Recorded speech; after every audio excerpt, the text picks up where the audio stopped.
Good evening, everyone, and welcome to our third episode of After Hours in the STEM Center with Rance Bobo.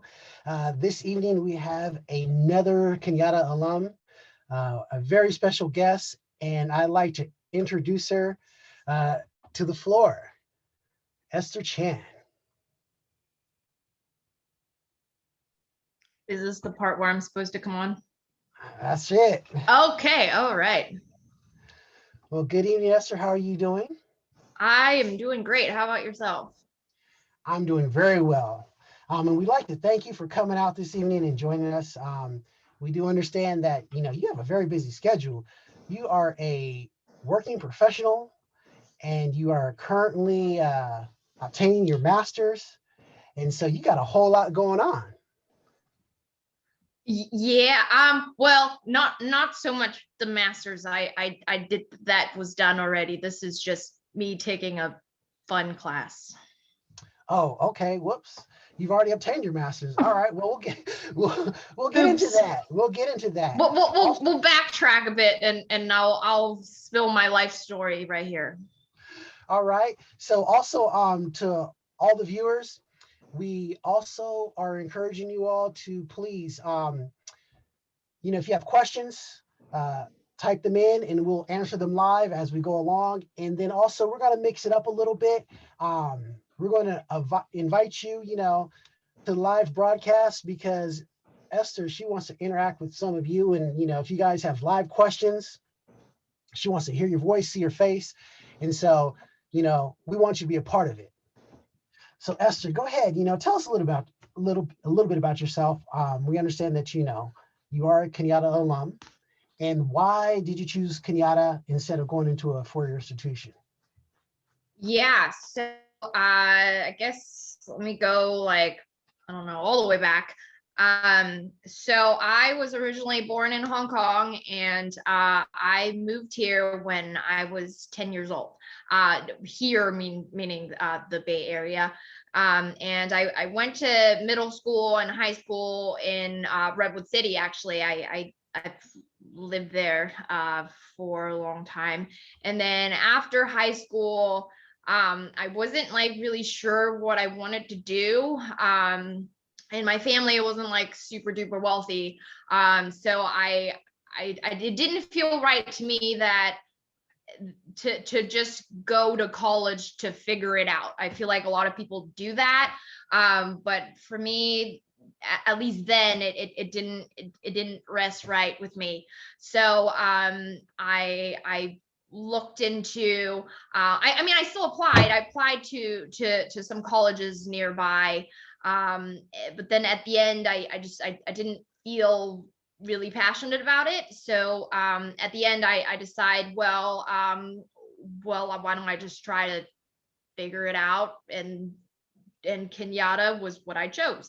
I lived really close to Kenyatta, or at least my parents does. So I went to Kenyatta, just, kind of started taking some classes to figure out what I want. And I don't know how I stumbled into Mesa actually. Um, oh, I know, I was taking calculus, and then I don't know if Mr. Lapuz is still teaching calculus in Still Kenyatta. there. But I think he required us to do some amount of hours at the Mesa Center. I think it's called STEM Center now. I'm not Yeah. sure. But back when I was there, it's called Mesa. And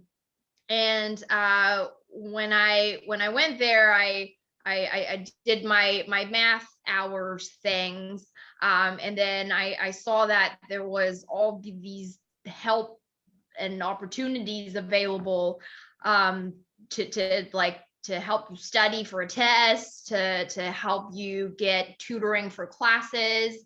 And I think the teachers also held office hours there, maybe. They still um do. yeah, they still do. Oh, good. So I went there to like get help with my work and stuff. And then I saw that there were students doing robotics, there, and all these like really fun activities. So I started joining and studying there in the tables behind you. I don't know if it's still set up the same way. And then I met the old Mesa director, Kathy Lipe, um, there. And then she really encouraged me, and she talked to me all about Mesa and all the great benefits that come out of Mesa.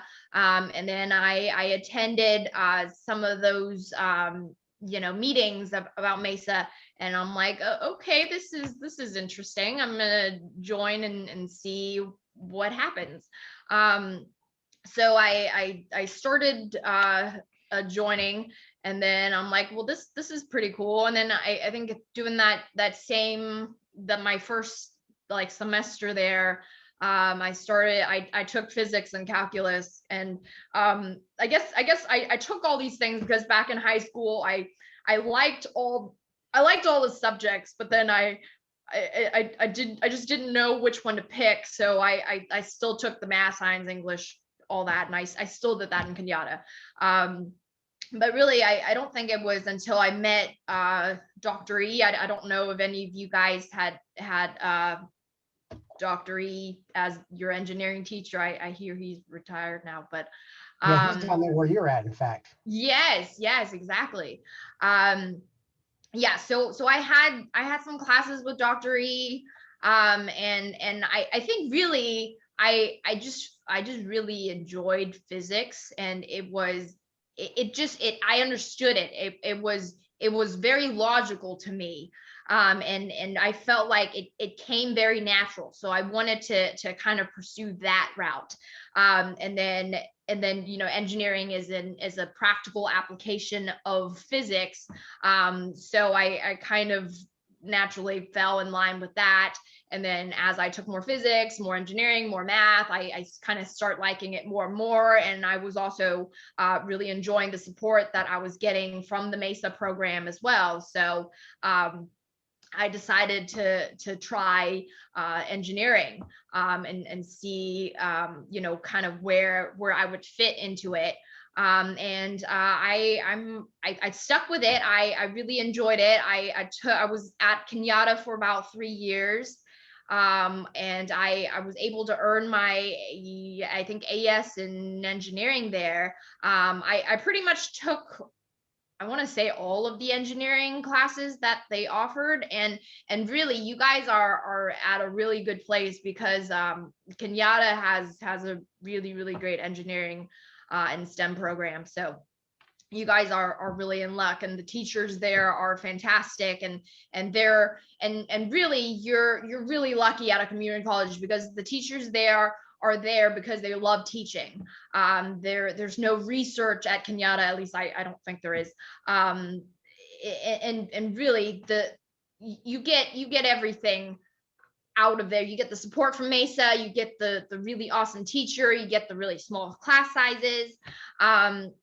So I was there for 3 years. And then after that, I transferred to UC San Diego with a mechanical engineering major. So And just then real quick, when you were at Kenyatta, did you take advantage of any of the internships? yes. So I did. So I did math jam, I think. And then I also they had something called community college internships there, and I signed up for that, where I was able to work at a national lab over the summer. And these are national labs all over the country. And that was a really cool experience. I can get into that in a little bit. And then also I did a summer internship with Dr. E in San Francisco State. I don't really remember what that's called. Yeah, it's fine. This was like 10 years ago. I'm really old. So yeah, I actually maybe more than 10 years ago. Jesus. It can't. No, it can't be. At the most, This hey, was well at least like well 8 or 9 years ago. 2010 or 2009. So yeah, about 10 years ago. Okay. Yeah. Yeah. Yeah, so it was a partnership with San Francisco State. And it was I worked with a professor and a bunch of students working on making a printed circuit board for what was it for? I think it was for a medical device, I want to say. Yeah, I think it was for people with like a collapse chest or something. And then it was that, and it was a device that monitored their, I want to say, breathing. Man, I should have like dug up more research on this. I feel kind of bad. Yeah, so we did that for some summers. It was actually like it was like a group of students that was selected to do this, and they had opportunities where for like civil engineers, electrical engineers, mechanical engineers. So the whole arena of engineering, and you get to work with the professor and some grad students to understand, hey, this is what they do. So I thought that was a wonderful experience, because it was very close to the actual experience you would get if you were doing research at a 4-year university. It wasn't really something that they just like put on for us. I mean, it was a project that they worked on, and there was just good discussion and collaboration with the students and stuff. And at the end of the internship, we presented to the faculty and the students. Yeah, it was a great experience. That So was. just to interject in that real quick. So You're sure. So with your experiences with these internships, do you think they were worthwhile? In a sense of, one, it allows you to kind of see if that was for you as a major.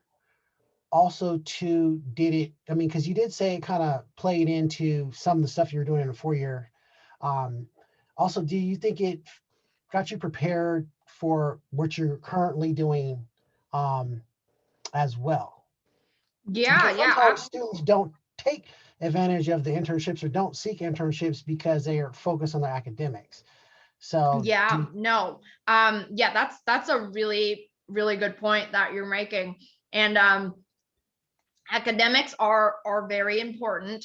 But with how jobs are these days, it's actually more important that you're well-rounded, and that you're able to diversify, and not only are you able to make good grades, but you also are able to participate in a variety of things that are outside the books. They don't want people who can only do the books. Yeah, you can do that integral really well. You can take that derivative really well, but can you communicate with people?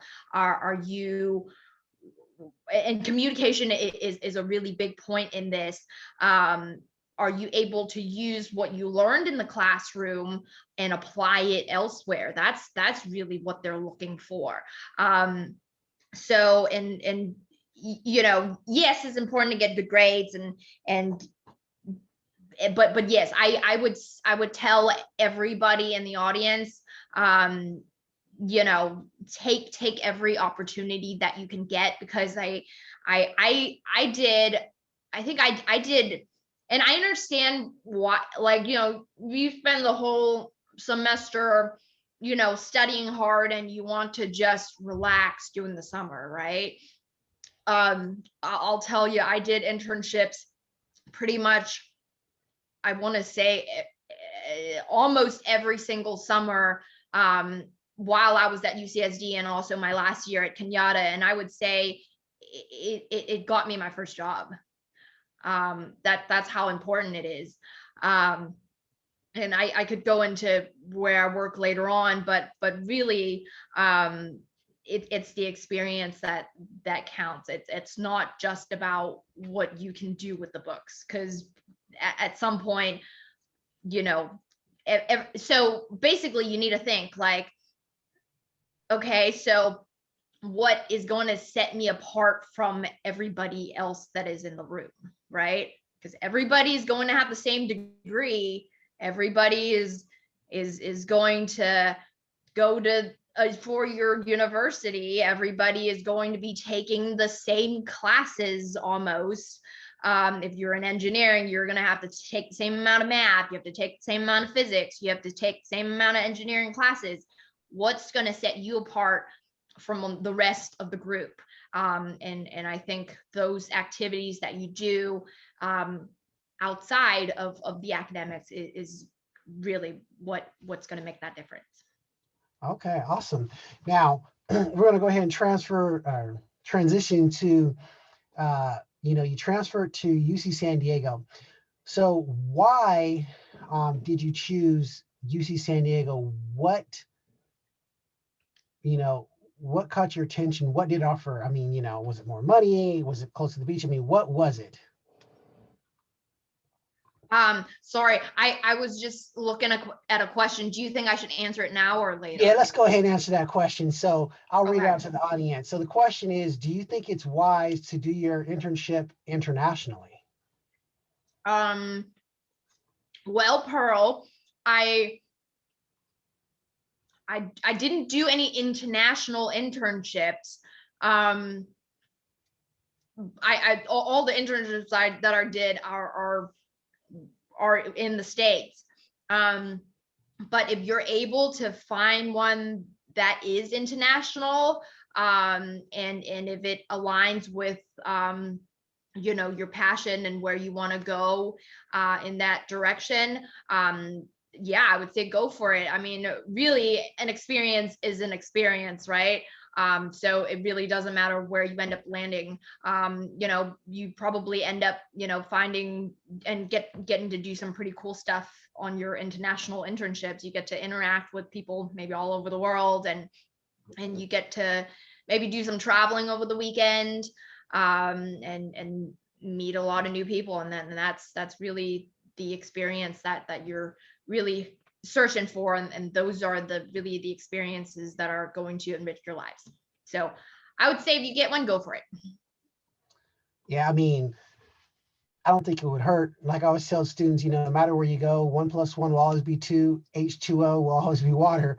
So it's just, Yeah. you know, I mean, whatever field you're working in, it's got to be the same. You know, it's just you're just in a different time zone. Yep.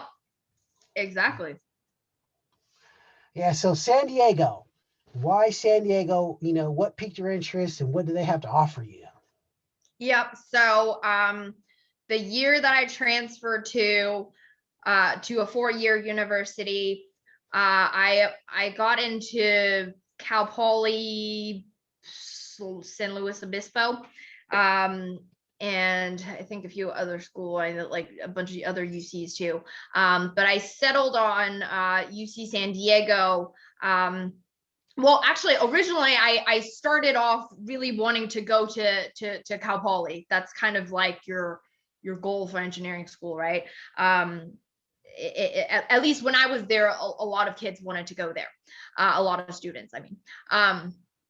But I visited the school a few times, and I I didn't really see myself in that environment at the end. And I went twice just to be sure, because the first time I'm like, well, I sat through like 6 hours of traveling to get here. And then I mean, the school, don't get me wrong, the school has a really, really great engineering program, and it's very hands-on, and it's wonderful and all that. But I think a lot of kind of when you're deciding to transfer to a different school is how well you fit into the school as well. And at that moment, I didn't really see myself so much there. And I visited San Diego on like transfer day. And I actually got lost driving around campus. I went with my parents. And we got lost. So when we moved down this hill, and then I saw the La Jolla coast. And it was just so beautiful. And it kind of took my breath away a little bit. And I'm like, this is really cool. And then we were driving down the freeway, and then I remember seeing there's a beach next to the freeway, and there's like a little kid jungle gym like right next to there. I'm like, this is really cool. We don't have any of this stuff up there. So I'm like, I'm like, okay, I'm pretty sold at this point. La Jolla is beautiful. You got, good weather, beaches, and good food. So I'm like, okay, I think I can do this. So I that's why I went with that. I mean, yes, Cal Poly also had beaches, but I didn't accidentally drive into the beach in Cal Poly. So I think it's just it just kind of is the decision I made at the moment. Whether it was meant to be or not, I'm not really sure. But I think I'm glad I made that decision. Because it led me to kind of it got me to where I am today. And I don't think I would change my decision. Hey, that's fine. That's fine. Yeah, I mean, I have to say, yeah, San Diego. I mean, Cal Poly compared to San Diego, it's a little bit country, where you've got just the beach and the nightlife and things, Mm-hmm. yeah. I mean, granted, like when I first got there, I had no cars, and also before I got there, well, it wasn't until I got there that I found out that UC San Diego stands for UC Socially Dead. So there was not really much nightlife unless you had like a motor vehicle and you drive down to downtown for that. Or I hear, if you really want to have a good time, most students from UCSD go to San Diego State. Right, exactly. Right, because state is the party school. It was also a good engineering school. A lot of the folks that I work with actually they go to SDSU, or they went there. Yeah, so it was it was different. And plus being an engineering major at UC San Diego, it didn't really allow for a lot of time to get away from your studies. It was literally like the first day of class, you show up and then there's a quiz. I'm like, okay, we didn't even learn anything yet. But here you go, here's a quiz. And it's due at the end of class. I'm like, oh, okay, cool. Let me like break out my calculator and all. So that was that. And then I think as a transfer student, some of the classes that you walk into is sometimes kind of intimidating, because you go from Kenyatta, whereas maybe at most like 30 people. It probably not even that size. To classes where you get upwards of maybe 400. There are some that I wasn't in this class, but I had friends who are in this class that like every engineer that at UCSD needed to take. They had 2 lecture halls, one lecture hall completely filled, every seat filled, and then there was a second lecture hall also filled, and there's a projection of the professor from the other lecture hall in it, and both classes were the same section. So it's pretty insane. It's kind of like, well, you don't have to go to class. No one's going to take roll. Nobody's really going to care if you make it or don't make it. So a lot of that responsibility will fall onto you. It's kind of like right now you're in Kenyatta, you're in super great hands. Like your teachers are there providing support all the time. But sometimes at a 4-year university, some of your lower division classes, like which are classes that you take when you're like maybe a freshman or sophomore year, some of those aren't really taught by teachers. They're taught by grad students. So sometimes you don't really get those interactions at all until you get to the upper division classes. And really, because the class sizes are so big, it's hard to make yourself stand out to the teachers. And a lot of the times, like if you don't go to the professor's office hours, or if you don't go to TA office hours, there's no way you'll get to know any of the people who are grading you. Not that you have to know them, but sometimes like the homeworks are just really impossible to tackle on your own. And you really need to, work in a group, kind of discuss, things as you kind of go along. And really, I think being at UCSD also taught me like really good time management skills, because, I mean, let's get real, like we all procrastinate, right? And we all wait, until sometimes the very last minute to do something. I know you guys do this, the audience here, and I do it too sometimes. But sometimes it's just like, you have this homework assignment that's due maybe 2 days or a week, and if you don't immediately start after you get out of class, you'll never finish it. So yeah, don't procrastinate. It's not good for you, unless you like to just continuously stay awake up all night and day, which is not good for you. And also UC San Diego, it's on the quarter system. So you guys are used to 16 weeks versus at a quarter system school, we get done in 10. So it's 6 weeks that goes away. Of course, they don't cover as much things, but the rate at which they cover material is a lot faster. So if you think you can get sick on a quarter system and be fine, that's definitely wrong. You can't. You can't even not go to one class and be fine. So I'm just letting you guys know what you're in for here. So there are no surprises when you go and find out, well, why is this so difficult? So, but not to say it's impossible. So, you do well in Kenyatta, you do well, you succeed on your schoolwork, and you get good grades, and you have good study habits, and you continue those study habits, and you find study groups, and then you continue that mode when you are at a 4-year university, and you'll be fine. And I'm probably, exaggerating a little bit, because I'd rather go overboard and study for more than I know than what I don't know. And also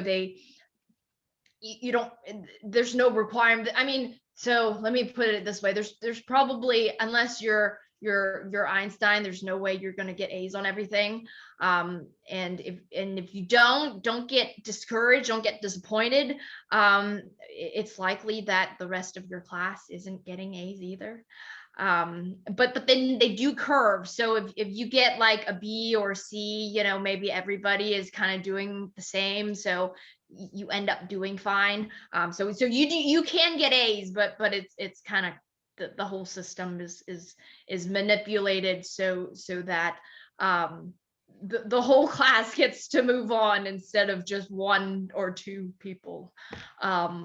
Yeah, so that's So yeah, so we have a quick question. sure. Yes, I'll answer this one. So the question is, I know I should ask this during the application process, but what does it mean to transfer to a four-year university? He said, if I transfer, will I have to study 4 more years, or will the years at Kenyatta be taken into consideration? Yes, as a transfer student, theoretically, it's supposed to be, you know, you spend 2 or 3 years here at Kenyatta, and then when you transfer, you know, another 2 years there to complete your degree. Depending on your major, it could take you 2.5 to 3 years, but you're not required to spend 4 years there unless you're doing a program where it's a bachelor's and master's combined together. So right, right. typically it can take, you know, students 2 years. Yeah, yeah. So I can talk to you about kind of my experiences. So I spent 3 years at Kenyatta and I spent 3 years at UC San Diego. And I made sure that I was I can get into this later, but UC San Diego, there are like 6 different colleges with like different graduation requirements, and depending on which one you get into, you might have to stay there longer than some other ones. I was fortunate enough to get into into a college where the transfer requirements isn't like super intense. Like they have a college where you have to take a whole bunch of English classes in order to graduate, and for an engineering major that might not really make sense. Although if you enjoy English, yeah, by all means go for it. It is really awesome. But each college does have different transfer requirements, so you have to look into that when you transfer to different schools. And also your transfer counselor will go over all that with you. I don't know if they still do something where it's called like I get C certification. Yeah, that's still an option. Yeah, so that option is kind of where you get all of your general education done and out of the way at a community college, and I highly suggest that you guys do that if possible, because one, it's a whole lot cheaper to do it at Kenyatta than to do it at a 4-year college. And really, what's the point, right? You want to go to the 4-year university college to get the classes that you can't get at Kenyatta. I mean, to be honest, if I can get all my classes at Kenyatta, that would be the preferable way, but that wasn't possible at the time. So that's why I stayed at Kenyatta for 3 years, to make sure I pretty much took every engineering class that they offered. So I wouldn't have to take it over at UC San Diego. And depending on the school that you get into, some of the classes are transferable. You just have to look and work with your transfer counselor. And there's this website called assist.org. I don't know if it's still available, that you type in your current school and the school that you want to get to, and you pick your major, and then it has a bunch of classes that are like equivalent classes. So it's like when you take the class at Kenyatta here, it means you took the same class at the 4-year university. So, and the more you take, the more classes that line up on that list, the faster it is that you can graduate at the 4-year university. And it just depends on how many credits you have when you transfer. And every college is different. For some college, you need like 200 units, or some college you need 180. And different classes, whether it's a lab or like a lecture class, they have different units as well. And those are kind of different. Basically, you're fulfilling that unit requirement in order to graduate, and make sure that you take all the required classes that are that are listed on your major. That's pretty much the name of the game here. And the quicker you do it, the sooner you can graduate. That's pretty much it. And then, going from like a semester school to like a quarter school, the speed of the class is also very different. So you might think it's fine to load yourself with like 20 units when you're at a semester school, but if you load yourself with 20 units at a quarter school, don't do that like at all. Start with 12 if you're first transferring, and then you can kind of ease up into it. So that would be my suggestion. I don't know if I actually answered your question. No. I mean, you're just, you're here to share your experience. So, you're doing that. So you graduate, and then you're in the workforce. So what do you do? Good question. I work. So I recently switched positions at my job, and I started my new position, I think, since, was it like July or August or October of last year, I want to say.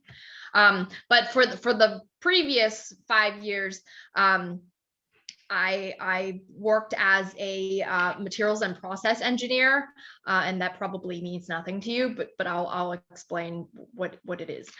So I work for NavAir. Well, before you get into that, let me ask the typical question that we get. How much of what you learned in college do you use at your job?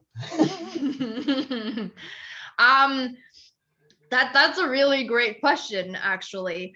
I would say the most important skill that I learned from college, and where it applies to like real life and job, is how to think, and the ability to think analytically. That I think that is the most important skill.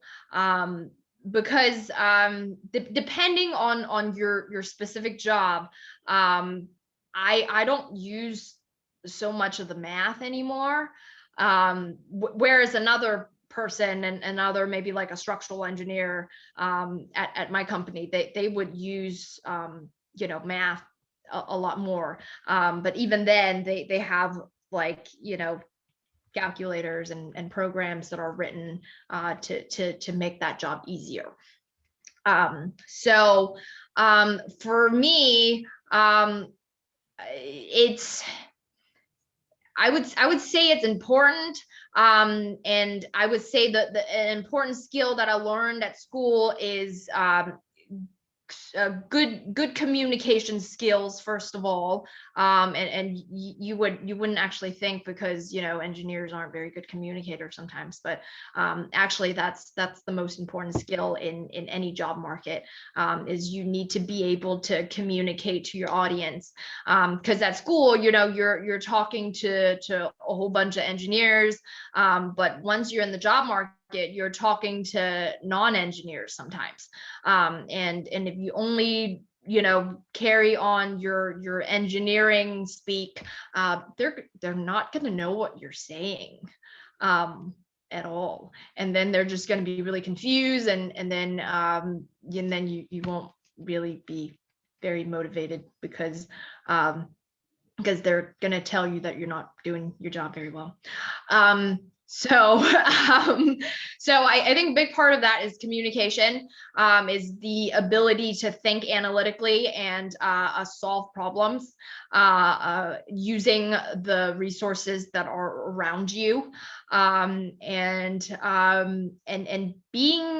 having an open mind, really, because you're gonna encounter lots of different situations in your job, and pretty much when you get your degree out of college, and unless I can almost say this for like every single job, because the job that you get into is going to have, you know, kind of skill sets that doesn't really require you to do all the math all the time, unless you're working developing like a rocket engine for NASA or something. Most of us aren't going to be rocket engineers. Well, although I really do encourage you to do that. Definitely, that's a super cool thing to do. But most of the jobs for you know, entry level engineers, are going to be, you're not going to expect that you're going to take everything that you're going to learn in your classroom and apply everything that you do at your first job. Some people get to do that, but most of the time, the companies that hire you, they're going to introduce like a new set of thinking, a new set of policy, the way that they think in their company, and they're going to teach you those skills. So being flexible and being able to adapt to changes, I think that's an important skill to have. And don't be disappointed if you know, you know, end up not doing exactly what you think you do from class, because you know, you end your year with like a senior project doing something super cool, and then the next day you get hired and then they put you in this cubicle, doing training, and then probably something not really engineering related, and then you're like, okay, so this is what being an engineer is like. And then sometimes you might get like, well, this is not really what I expected. This kind of sucks. But don't get discouraged. It takes time.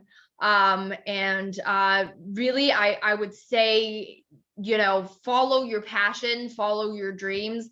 And really, we do our jobs, we're at our jobs a whole lot more than we are at other parts of our lives. We spend, you know, 40 plus hours a week at our job, and the rest is, you know, ours to live. So we want to make both sides of that as meaningful as possible. And if you end up, you know, doing something that you're not really going to enjoy, then, you know, then you're going to get resentful, and then you're just not going to enjoy your life. And so I would encourage you guys all to follow your passion, and you know, pursue something that you're really passionate about.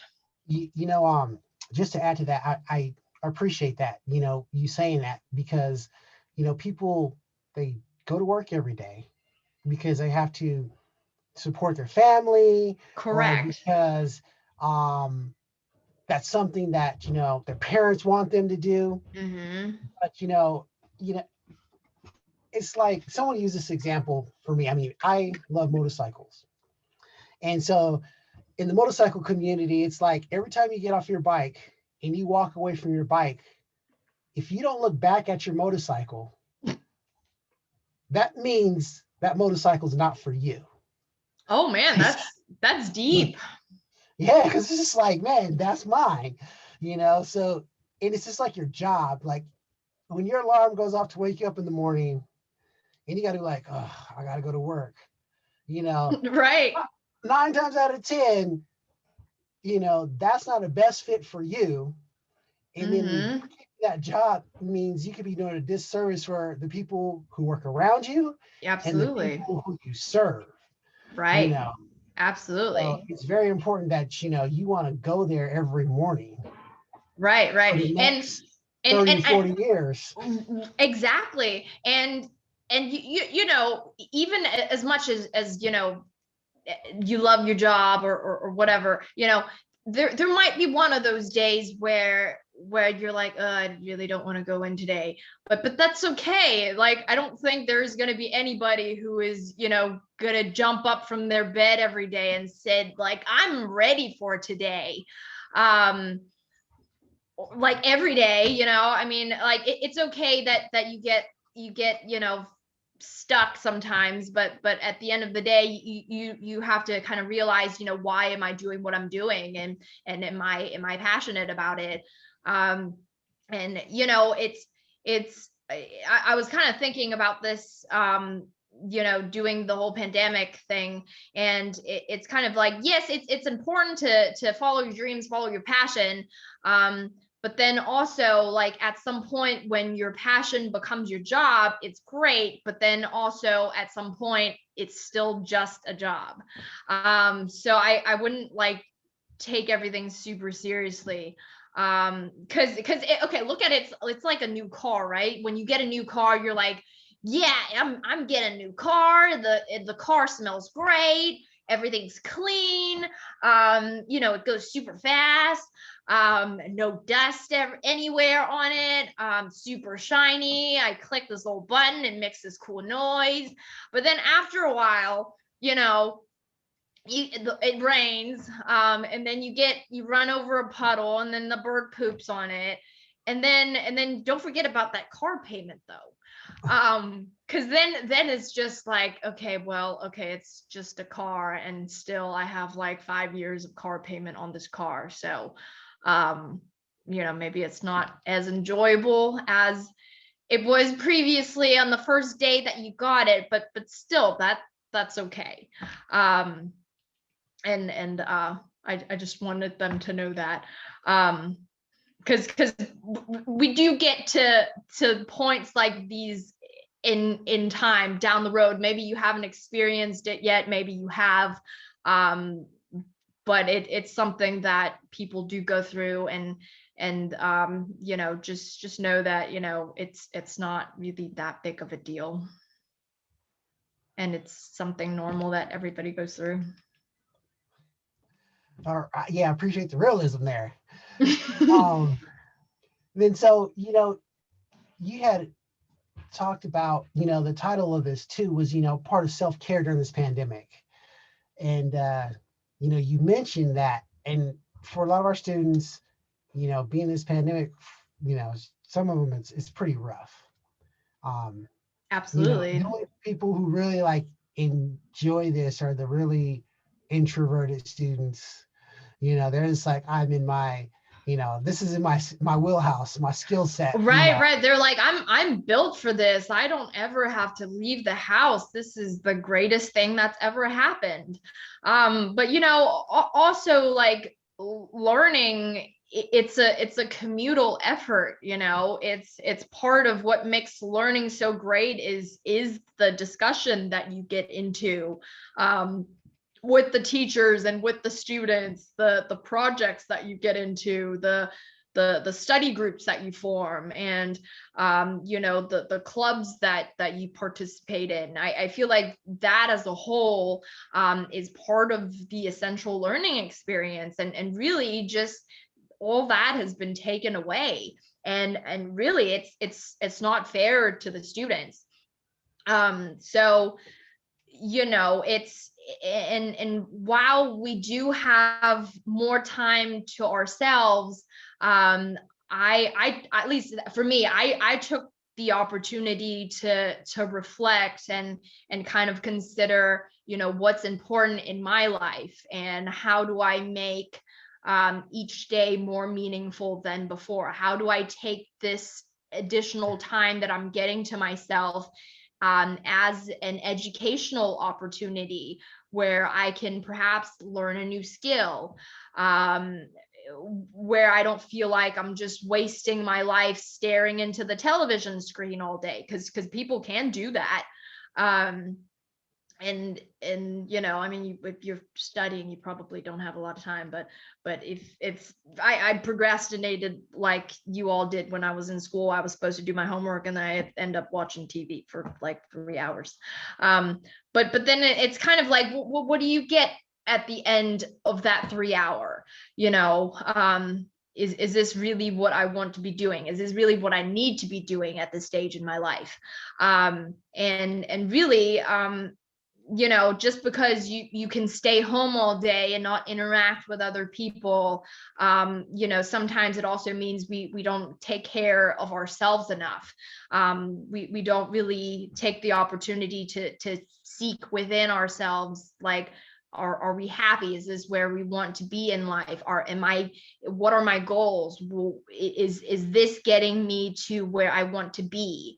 And I think, like, a lot of these students, I know that they come here because they want to learn, but I guess maybe the take home message is um, does this get me to where I want to be, and how does this get me to where I want to be, and how do I take this opportunity to really make something out of this experience, instead of just having it be a time where I kind of maybe wasted away. And a lot of you maybe are studying to transfer, and maybe doing your transfer process, you're going to have to write a lot of essays, and maybe if you learn something valuable doing this time, that could be a good motivational topic for an essay, perhaps. Or I don't know, maybe it's just what I'm encouraging everybody here to do is to not let this opportunity go away, because and how to perhaps maybe seek some positivity out of maybe not so much of a positive situation. Right. There's something I always think of, the illustration is just like, a diamond, a piece of coal will never become a diamond unless there's some type of pressure applied to it, And so the last time a pandemic has ever happened, there's only 2 people alive, who Right. experienced, the last pandemic. Right. It One's was 118, one's 117. right, exactly. So And how do you take this opportunity, and maybe you live to be 100, and then you get to tell your friends or your grandchildren about it someday, and then do you want to tell them, well, I didn't do anything, I just kind of sat at home all day and just kind of wasted it away? Or you can tell them, I've really learned how I should live my life during this period. It was, a transformative experience. All that kind of stuff. And your life is in your hands, right? And you get to make those choices and those decisions every day. And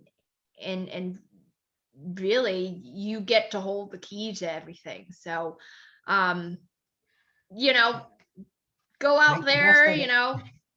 make good decisions, and you know make it memorable. Learn a new skill, and Uh-oh. maybe find a new way to form a study group. So hold on a second. We got a few questions. Okay, So let's the take a first look. one, it says, what is one thing that you regret doing or not doing during your time as an engineer after graduating? And then there's a B part to this question. What are some things that you would like to share as advice for people who are about to graduate before they enter the workforce? Okay. Oh shoot, I guess I didn't really talk about what I do, huh? Oops. Well, you're gonna have to invite me back and I can talk about that in the future. So there's a part 2. Okay, so what's one thing you regret doing or not doing your time as an engineer after graduating? Well, I don't know. I don't know if it's so much what I regret not doing. Um,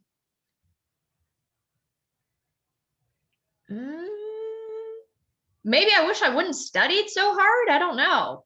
I'm not sure. Um, or maybe went to a funner school. I'm not sure. Cause I mean, I studied a lot at UC San Diego. Um, but like I had some like crazy roommates who just like partied every day, and I just couldn't do it because I just had too much work going on.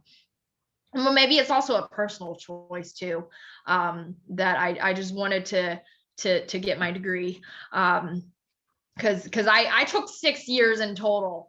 And so all these 18-year-olds are partying, whereas I'm like I'm trying to get this done, and so I can start my life. um so maybe I could have had more fun. I guess that could be it. And part of the college experience is enjoying yourself too. Not to say I didn't, but I mean, I could have had more fun, I guess. But All and right. then what are some things you'd like to share as advice for people about to graduate before they enter the work field? Um, well, hopefully you had some opportunities to do some internships and take advantage of your the opportunities that your school offers. Go to the job fairs if you want to get a job. I don't know how they're doing job fairs these days now. I think it's all virtual. So that's a little different. Before the pandemic, I used to work as a recruiter for my work. So I would go to local colleges sometimes and kind of talk to the students to recruit for them. And I really enjoyed that experience while I was doing it. And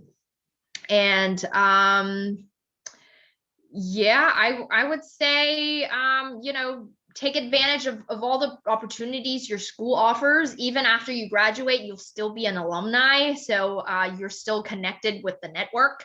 So I would say keep that network close, because you never know what might happen, and you can always lean on your school for things like that, for like job fairs.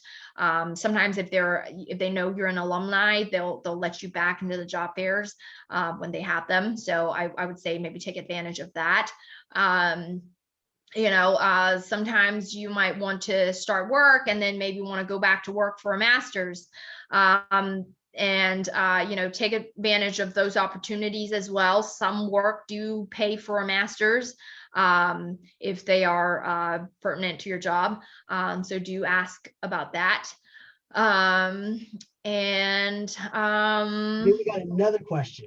oh yeah, okay, let's see. So I'm gonna read that one, so the Did audience knows. did the pandemic affect your productivity at work? Because at times it takes a toll on me. It's hard to feel refreshed when the week starts after a weekend's rest. Yes, absolutely.